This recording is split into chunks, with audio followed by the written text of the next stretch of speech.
ప్రజలకు స్వచ్ఛమైన మరియు సురక్షితమైన త్రాగునీరు అందించాలనే లక్ష్యంతో లయన్స్ క్లబ్ కాకినాడ ఎలైట్ ఆధ్వర్యంలో శ్రీ వెంకటేశ్వర స్వామి దేవాలయం జగన్నాథపురంలో ఏర్పాటు చేసిన పూర్తిగా ఆటోమేటిక్ ఆర్వో వాటర్ ప్లాంట్ ను మార్చి 15, 2026 ఆదివారం ఉదయం 9:30 ఘనంగా ప్రారంభించారు. ఈ ఆర్వో ప్లాంట్ ను శ్రీ వించమూరి వెంకట సుబ్బారావు మరియు శ్రీమతి రాధామాధవి దాతృత్వంగా అందించారు. ఈ కార్యక్రమాన్ని కాకినాడ సిటీ ఎమ్మెల్యే వనవాడి వెంకటేశ్వరరావు ప్రారంభించారు. కార్యక్రమానికి Lions district 316B district governor lion Vajrapu Koteswara Rao ముఖ్య అతిథిగా హాజరయ్యారు. గౌరవ అతిథులుగా Lions Chitnidi Srinivas, MJF past vice district governor మరియు lion P Umamaheswara Rao, MJF second vice district governor పాల్గొన్నారు. ఈ ప్రాజెక్ట్ జోన్ చైర్పర్సన్ మరియు ప్రాజెక్ట్ చైర్మన్గా లయన్ ఎంఎస్ఆర్వి సత్యనారాయణ వ్యవహరించారు. లయన్స్ క్లబ్ కాకినాడ ఎలైట్ అధ్యక్షుడు లయన్ కె రవీంద్రనాథ్, కార్యదర్శి lion K Vaddadi, V Aditya, treasurer lion ఎన్ఏఆర్ఎల్ శర్మల ఆధ్వర్యంలో కార్యక్రమం విజయవంతంగా జరిగింది. కార్యక్రమంలో lion EVV Eswar Kumar, lion Maturi Mangatayar, lion Sett Anil Kumar, lion BVN Reddy, lion Koduri Ranga Rao, lion doctor G Sriramulu, lion Veluri Suryanarayana, lion Manjuluri Visweswara Rao, lion Lingamallu Krishnamurthy, lion Dasari Tirumala Rao, lion Granthi Venkateswara Rao, lion doctor PS Sharma తదితరులు పాల్గొన్నారు.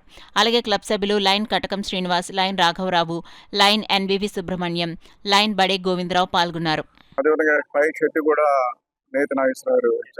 వారికి ఈరోజు సుబ్బారావుకి, అదేవిధంగా నేతనాగేశ్వరరావుకి, లయన్స్ క్లబ్ సభ్యులందరూ కూడా పేరు పేరున ప్రభుత్వం తరఫున, కూటమి ప్రభుత్వం తరఫున, ముఖ్యమంత్రి చంద్రబాబు నాయుడు తరఫున, పవన్ కళ్యాణ్ తరఫున ముందుగా శుభాకాంక్షలు తెలియజేస్తున్నా.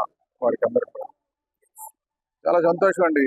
ఇప్పుడే మనం ప్రారంభించుకుని మొట్టమొదటిగా ఆ డ్రింకింగ్ వాటర్ పంతులు గారు తీసుకున్నారు. మన పంతులు గారు తీసుకున్నారు. చాలా అవసరం కూడా ఈ వాటర్, ఇక్కడ డ్రింకింగ్ వాటర్. ఎప్పటి నుంచి అనుకున్నాం కానీ, చేయాలనుకున్నాం కానీ చేయలేకపోయాం.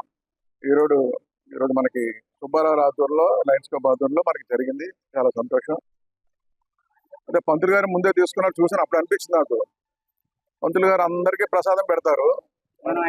ఈరోజు జలప్రసాదం వారికి లయన్స్ క్లబ్ ద్వారా వచ్చింది. జలప్రసాదం కింద లెక్క అది చెప్పాలంటే. లోపల అందరూ కూడా బయటకు వచ్చి ఈరోజు ఆయన ఏమో తీర్థం ఇస్తారు, ఈరోజేమో లయన్స్ క్లబ్ వారు జలప్రసాదం ఇచ్చారు. ఆ విధంగా భావిస్తున్నాను కూడా సందర్భంగా తెలియజేస్తున్నాను. చాలా సంతోషం. ఇదే కాదండి, లయన్స్ క్లబ్ వారు చాలా కార్యక్రమాలు ఈ పట్టణంలోని శాసనసభ్యులు ఉన్నప్పుడు అనేక కార్యక్రమాలు, పేదవాళ్ళకి సాయం చేయమన్నప్పుడు కానీ, బ్లడ్ డొనేషన్ క్యాంపులు కానీ, అనేక కార్యక్రమాలు. కొన్ని ప్రభుత్వ పరంగా ఇమ్మీడియట్లీ చేయలేం, కొన్ని ఆర్థికంగా ఇబ్బందులు ఉంటాయి. అది ప్రభుత్వ పరంగా రావాలంటే కొంచెం లేట్ అవుద్ది. అలాంటివన్నీ కూడా ఈ లయన్స్ క్లబ్ వారు చెప్పినట్టే ఆర్థిక సాయం అందిస్తున్నారే. ఈరోజు మనస్ఫూర్తిగా అభినందిస్తున్నాను కూడా సందర్భంగా తెలియజేస్తుంది. ఈరోజు సహాయం చేసినప్పుడు సుబ్బారావు కానీ, లయన్స్ క్లబ్ మెంబర్కి అందరూ కూడా భగవంతుడు ఆయనకు ఆయురారోగ్యాలు ఇచ్చి చల్లగా చూడాలని, మరిన్ని కార్యక్రమాలు చేసే శక్తిదారులు కూడా ఇవ్వాలని మనస్ఫూర్తిగా కోరుకుంటూ మరొకసారి శుభాకాంక్షలు తెలియజేస్తున్నాను. ఈ వెంకటేశ్వర స్వామి వారి సన్నిధిలో ఈ జలప్రసాదం, ఈ అవకాశం కల్పించిన స్వామివారికి ముందరగా మా యొక్క ఆనందాన్ని వ్యక్తం చేస్తూ, అలాగే మా ఈ కార్యక్రమానికి మా ప్రీతమ శాసనసభ్యులు కొండబాబు గారు ఈ కార్యక్రమానికి వచ్చి ఈ కార్యక్రమాన్ని సక్సెస్ఫుల్ చేసినందుకు వారికి ధన్యవాదాలు తెలియజేసుకుంటూ, మా లయన్స్ క్లబ్ వారి తరఫున ఈ కార్యక్రమాన్ని దిగ్విజయంగా చేసినందుకు ఆనందాన్ని వ్యక్తం చేస్తూ కృతజ్ఞతలు తెలియజేసుకుంటాం.